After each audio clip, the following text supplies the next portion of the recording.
There is a specific kind of loneliness that comes not from being alone, but from being misunderstood. It is a static in the air, a high-frequency hum that never quite goes away. We have endless conversations in our culture about the struggles of the disadvantaged, the marginalised, the ones who start the race 10 yards behind. And rightly so. But there is a silence, a confused and often hostile silence, surrounding those who start the race 10 miles ahead. We need to talk about the burden of high intelligence. We need to talk about the people who are too smart. To say this out loud is to invite immediate scorn. In a world desperate for equality, claiming the struggle of superiority feels like the ultimate arrogance. It sounds like a first world problem of the highest order. Oh, poor you. You understand quantum mechanics and learn languages in a week. How terrible. We are told that intelligence is a gift. It is the winning lottery ticket. It is the golden key that unlocks every door. We assume that the highly intelligent person is effortlessly successful, perpetually happy, and floating above the petty concerns of the common man. But the human mind is not designed for infinite expansion.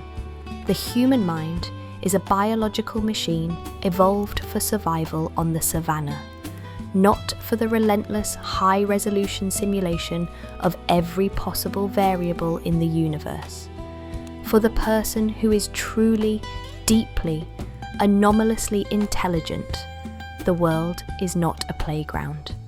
It is an onslaught. It is a raw feed of data that cannot be turned off.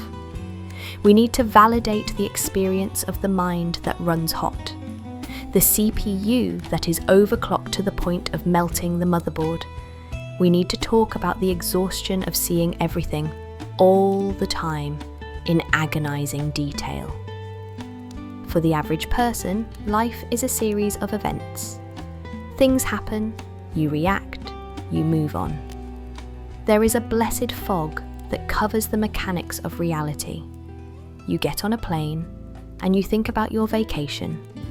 You do not think about the tensile strength of the wing rivets, the aerodynamics of the fuselage, the socio-economic factors of the pilot's union, and the probability vectors of turbulence, all simultaneously. For the highly intelligent, the fog does not exist. The world is transparent. They see the gears, they see the strings, and once you see the strings, you can never unsee them. Let us begin where it starts. The tragedy of the gifted child. This is the origin story of the neurosis. The intelligent child is discovered early, like a rare mineral. They are paraded, they are praised. But notice what they are praised for. They are not praised for their effort, they are praised for their innate capacity. You are so smart. You are a genius. This child learns a dangerous lesson before they can even tie their shoes. My worth is tied to my output. My value is a function of my ease. While other children are learning the messy, chaotic lessons of social interaction, how to share, how to fight, how to lie, how to make up. The gifted child is often isolated in a room with a book or a puzzle. They are told they are special, but special is a lonely word. It separates. It creates a barrier of glass between the child and their peers. The gifted child sits in the classroom, and the teacher is speaking at a speed that feels like slow motion. The repetition is physical pain. The boredom is not just dullness, it is a form of torture. It is the feeling of a race car engine idling in a traffic jam for 6 hours a day. The engine accumulates soot. It overheats. It begins to malfunction. And so the child learns to check out. They retreat into their own mind because the external world is moving too slowly to occupy them. They build castles in the air. They create complex inner worlds. But in doing so, they miss the critical socialization window. They miss the unspoken rules of the playground. They learn that they are different, and in the brutal hierarchy of childhood, difference is a target. So, the great masking begins. Just as the unattractive person learns to compensate with humour or service, the highly intelligent person learns to compensate by dampening the signal. They learn that their full self is too much. It is too intense. It is too fast. It scares people. They learn to play dead. They learn to nod when they already know the answer. They learn to laugh at jokes they analysed and deconstructed 3 seconds before the punchline landed. They learn to suppress the urge to correct the teacher, the parent, the friend, because they have learned that being right is often synonymous with being unloved. They cultivate a passable personality, a simulation of a normal person, but underneath, the reactor is still burning. As they grow into adulthood, this disconnect widens into a canyon. We must speak about the crushing loneliness of the communication gap. Communication is bandwidth. For the average interaction, the bandwidth is moderate. We exchange pleasantries, we discuss the weather, we talk about the news. For the highly intelligent person, their internal bandwidth is fibre optic. It is massive, rapid, and dense, but the world mostly operates on dial-up.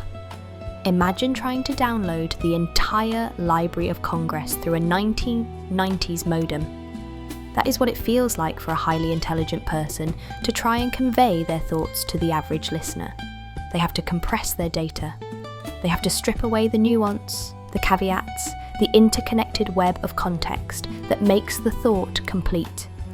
They have to chop their beautiful, complex understanding into bite-sized, digestible nuggets. And in the process, the truth is mutilated. They are constantly translating. They are speaking a second language all day, every day. And the result is a profound fatigue. It is tiring to be the smartest person in the room. Not because you are arrogant, but because you are constantly bending down. You are constantly restraining your stride so you don't leave everyone else behind. You crave the meta conversation. You want to talk about why things are happening, the systems, the philosophy, the root causes. But the room wants to talk about what happened. The room wants the gossip, the event, the surface. So you sit there, nodding, smiling, while your brain is screaming for sustenance. You are starving at a banquet of appetizers. This leads to the accusation of arrogance. You think you're better than everyone. But it isn't about being better. It is about a desperate need for precision. To the highly intelligent, a fact is not just a fact. It is a load-bearing pillar in the architecture of reality. If a fact is wrong, the building shakes. When they correct you, it is not to belittle you. It is an act of care. They are trying to fix the building. They are trying to align the map with the territory. But to the recipient, it feels like an attack. It feels like pedantry. So the intelligent person learns to let the errors slide. They let the logical fallacies stand. They let the misinformation pass. And each time they do, a little piece of their integrity is used. They feel like an accomplice to a lie. Let us go deeper into the emotional landscape. There is a prevailing myth that smart people are cold, that they are all head and no heart. Spock figures, robots. The reality is often the exact opposite. High intelligence often correlates with high sensitivity. This is the concept of Dabrowski's overexcitabilities. The nervous system is wired tighter. The senses are more delicate. They do not feel less, they feel more. They perceive the suffering of the world not as a vague concept, but as a visceral reality. They can extrapolate the consequences of a bad decision 10 years down the line, and they feel the grief of that future tragedy today. This is the Cassandra curse. Cassandra, in Greek mythology, was given the gift of prophecy, but the curse that no one would believe her. This is the daily lived experience of the highly intelligent. They see the patterns, they see the trajectory, they see that the business model is unsustainable, or that the relationship is doomed, or that the political policy will lead to disaster. They see it with mathematical clarity, but when they try to warn people, they are dismissed. You're overthinking it. You're being negative. Live in the moment. So they watch the car crash happen. They watch the disaster unfold exactly as they predicted. And there is no satisfaction in the "I told you so." There is only a deep, hollow sadness. The sadness of the watchman who saw the fire coming but had no voice to wake the village. This leads to a specific kind of anxiety. For the average person, anxiety is often about the self. Will I lose my job? Do they like me?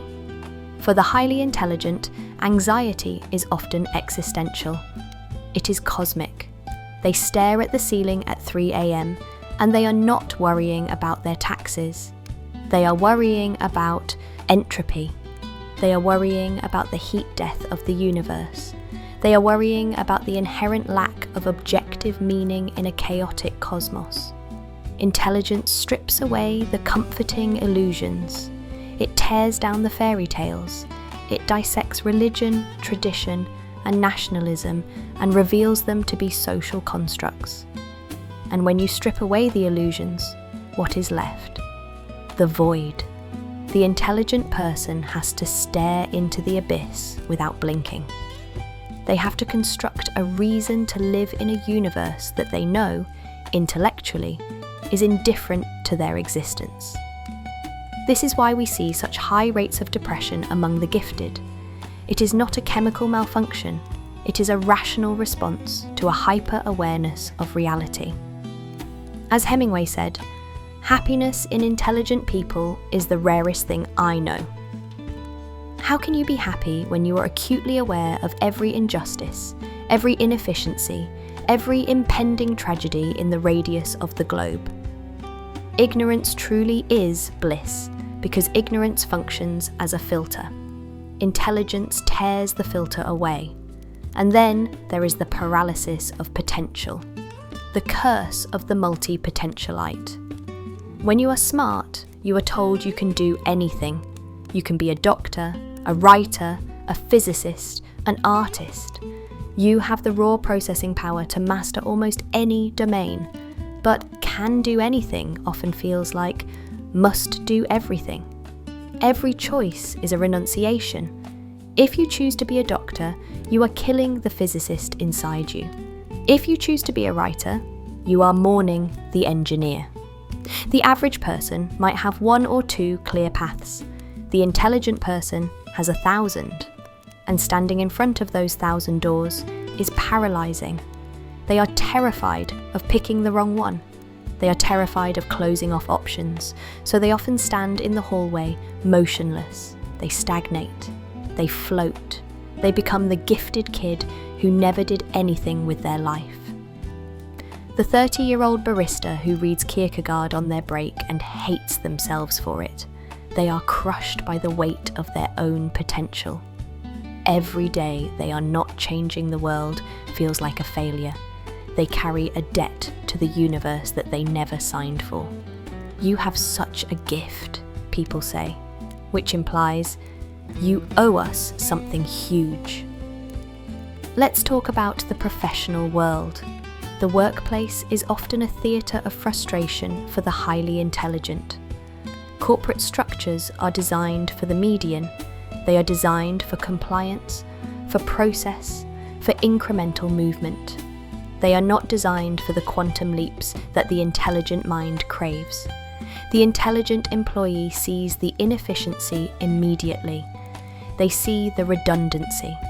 They automate their own job in a week and then sit there, bored, pretending to work because the system punishes efficiency with more grunt work. They are the ones who ask why, in a meeting where everyone else is asking how, and the why is dangerous. The why challenges authority.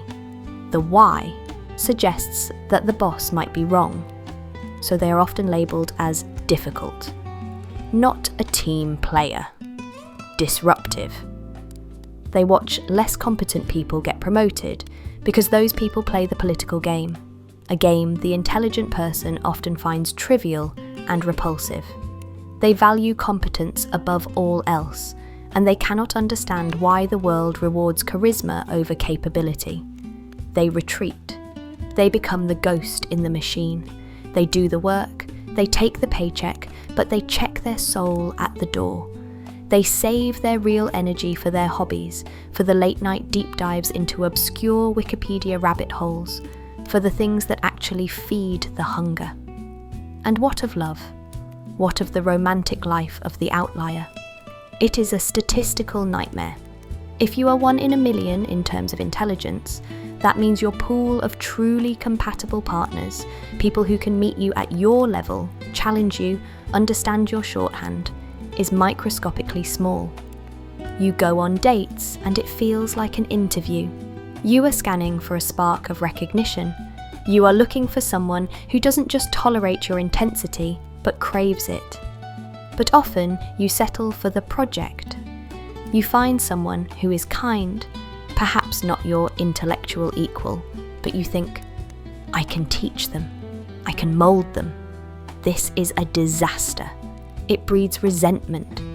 You become the parent, the teacher, the editor of their life. You lose the dynamic of partnership. Or you find someone who is your equal, and it is combustible. 2 supernovas orbiting each other. The arguments are not just fights, they are debates, they are court cases. You use logic as a weapon to dismantle each other's feelings. You analyse the relationship to death. You dissect the magic until it is just a pile of biological impulses on the floor. The intelligent person struggles to simply be in love. They are always observing themselves being in love. They are the narrator of their own romance, never fully the participant. They struggle to turn off the critical mind and let the animal mind take over. And so, many choose solitude, the solitude of the ivory tower. It is safer there. There is no need to translate. There is no need to slow down. Books do not interrupt you. Ideas do not misunderstand you. But the touch starvation is real here too. The intellectual loneliness is a physical ache in the chest. It is the feeling of being a species of one. However, just as with the unattractive, there is a pivot point. There is a territory on the other side of this alienation. Because the mind is a tool, and like any dangerous tool, it can be mastered. The crisis of the intelligent person is usually a crisis of identification. You have identified with your brain. You think you are your thoughts. You think you are your intelligence, but you are not. You are the consciousness that observes the intelligence. The breakthrough comes when you realize that your intelligence is not a crown, and it is not a curse. It is a high-performance utility. It is a lens. The first step to freedom is intellectual humility, realizing that for all your processing power, for all your data, you are still a finite creature in an infinite universe. You know 0.0001% more than the average person. In the grand scheme of things, you are both standing on the same grain of sand. This humility breaks the arrogance. It breaks the separation. It allows you to look at the average person not with disdain, but with curiosity. You realize that intelligence is only one form of knowing. There is somatic knowing. There is emotional intelligence. There is the wisdom of the gut. There is the wisdom of the hands. The mechanic who can fix an engine by the sound of its hum has a genius that you do not. The grandmother who can hold a grieving family together with a pot of soup has a genius you do not. When you stop measuring everyone by their IQ, you start to see the richness of the human experience that you have been missing. You realize you have been living in black and white, judging everything by smart or dumb, while the world is painted in colors of courage, kindness, resilience, and creativity. You learn to use your intelligence to connect rather than to divide. Instead of using your bandwidth to correct people, you use it to understand them. You become the universal translator. You are the one who can explain the physicist to the artist, and the artist to the engineer. You become the bridge.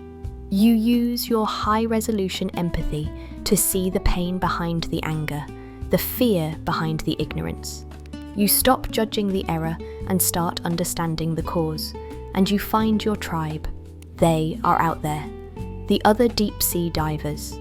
They might not look like you. They might not be in your field, but you will know them by the gleam in their eye. You will know them by the hunger. And when you find them, the relief is tidal. To speak in shorthand, to run at full speed, to drop the mask. But even if you do not find a large tribe, you learn to be your own best company. You realize that your mind is a garden, not a factory. It is not there to produce output for the world to judge. It is there for you to wander in. You learn to enjoy the complexity for its own sake. You study the stars not to pass a test, but to feel the awe. You read the philosophy not to win an argument, but to expand your soul. You move from intelligence to wisdom. Intelligence is knowing how to build the atomic bomb.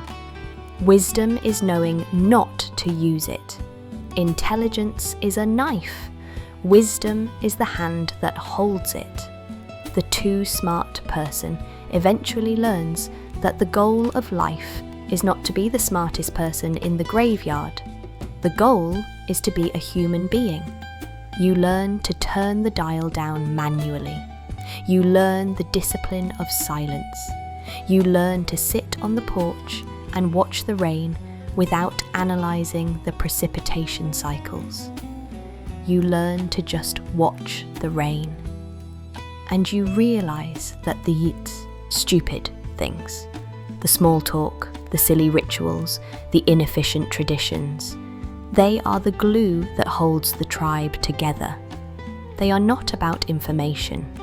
They are about connection. And connection is what keeps you alive. You are the watchman. That is your role in the tribe. You are the one on the high wall. You see the storm coming. You see the wolves. Instead of resenting the village for sleeping while you watch, you accept the duty. You protect them. You use your foresight to guide them, gently, without them even knowing they are being guided. You solve the problems before they become problems. You plant the seeds of the solution in their minds and let them think it was their idea. You let go of the need for credit because you know the truth. You know how the machine works. There is a profound dignity in this stewardship. You are the keeper of the fire of logic, of reason, of truth. It is a dangerous fire. It can burn you, it can isolate you, but it can also light the darkness. If you are the person who sees the world in high definition, do not close your eyes. Do not dumb yourself down. Do not apologize for the horsepower of your mind, but do not use it as a wall. Use it as a window. The world needs you. It needs your clarity. It needs your inconvenient truths. It needs your relentless why. But it needs you to be kind. It needs you to be patient. It needs you to understand that not everyone has your eyes. So when the loneliness hits, when you feel like an alien stranded on a planet of slow-moving creatures, remember the trade. You traded the comfort of belonging for the glory of seeing. You traded the easy answers for the beautiful, terrifying questions. You are the cartographer of the unknown. You are the one who goes to the edge of the map where the dragons are and draws the lines so that others can follow safely. It is a heavy pack to carry. The straps dig into your shoulders. The path is steep and the air is thin up here. But look at the view. My God, look at the view. You see the interconnectedness of all things. You see the grand sweeping arc of history. You see the poetry in the mathematics and the mathematics in the poetry. You see the music of the spheres. That is your reward. You get to see the universe naked. So, stay smart, stay sharp, but let your heart catch up to your head. Let your intelligence be the servant of your compassion. Be the lighthouse, not the one that blinds the ships with its beam, but the one that cuts through the fog and says, "Here, this is the way. You are safe. You are not broken because you don't fit in the box. You are not broken because the world feels too small for you. You are simply a giant who has not yet learned how to walk without crushing the flowers. But you will learn. And when you do, when you integrate that massive mind with a massive heart, you will not just be smart, you will be whole. And that is a brilliance that no IQ test can measure. That is the light that does not cast a shadow."